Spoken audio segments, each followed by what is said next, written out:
Hello, welcome to a lesson on microtonal guitar. So this is going to be our first lesson, and basically what I want to do with this lesson, as you could tell, I'm on a standard, equal tempered guitar here.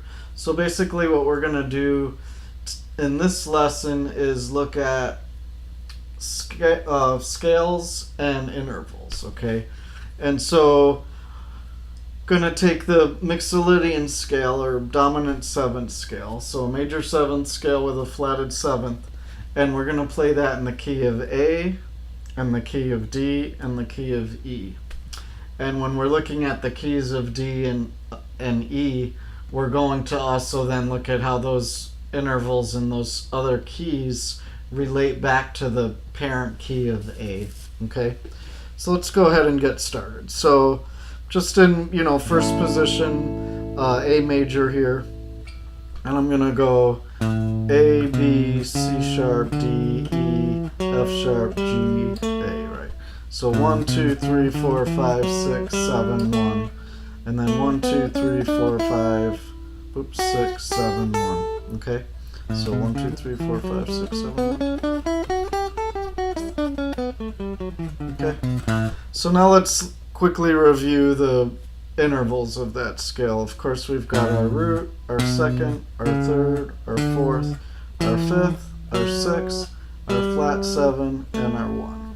Right, so in a dominant 7 scale, all your intervals are major and or perfect, or as in the case of the 7th, there's one flatted note, right?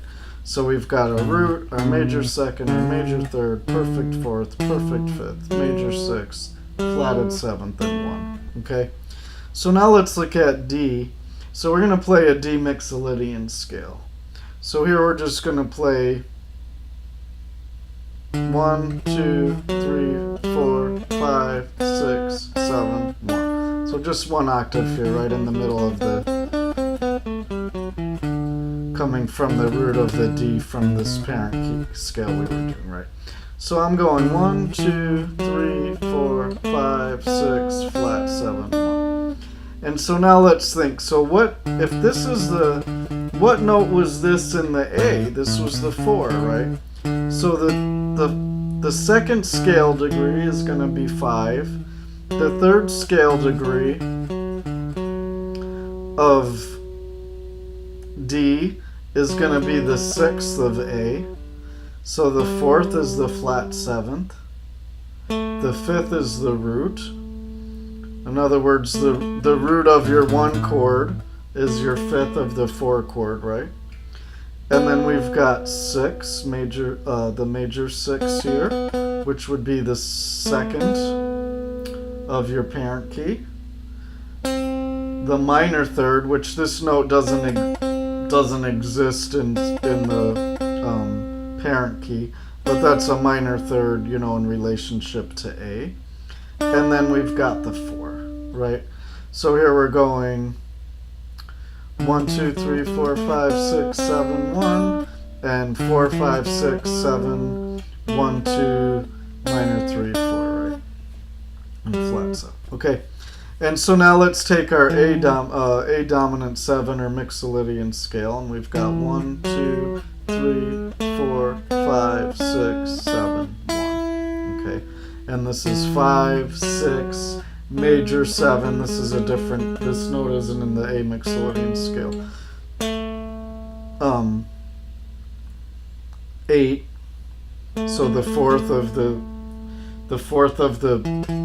5 chord is the root of the parent key, and then 1, 2, 3, 4, 5 is 2, 3 is 6, 4 is flat 7, and 5 of course is the root. Okay, so basically the reason I want you to start getting used to thinking about this is really getting into then our next step, and I'll have a subsequent lesson on looking at music ratios and how those relate to intervals. And then when we start building scales and building tuning systems, or building a fret, where would we put the frets on a quote-unquote microtonal guitar if you're using just intonation, if you're basing your pitches on the overtone series. And then we start getting into ratios. Okay, so I'll give you one quick example of where we'll be going in the next lesson. So let's go back to A, right? So let's take our fifth. Let's take a triad. So we have 1, 3, 5. Okay, so our fifth, and if we think of that as a ratio, we've got 1. So if we look at the harmonic series of the A string, we've got 1. That's the first harmonic, the open string. The second harmonic, when you go to the 12th fret and get that nodal point. The third harmonic, okay, is the perfect fifth, okay? Now, to come up with a ratio for that out of the harmonic series, we go, so this is an octave of this, right? So these are within an octave range of each other. Whereas 3/1, this pitch to this pitch would be an octave plus a fifth. This pitch to this pitch is a perfect fifth. Okay, so the ratio literally becomes 3/2. So let's say this is beating at, just for argument's sake, for basic math, this isn't beating at 100 cycles per second, but let's say it was, okay? So if this is 100 cycles per second, that harmonic would be beating at 200 cycles per second. That harmonic would be beating at 300 cycles per second. So 300 over 200 reduces down to 3/2. Okay? So then if we were to take this note, our E note, so let's go back, and we were going to get, so let's say we had this D string tuned to E. I know this is going to get a little confusing, but let's say we were tuning this to this pitch, okay?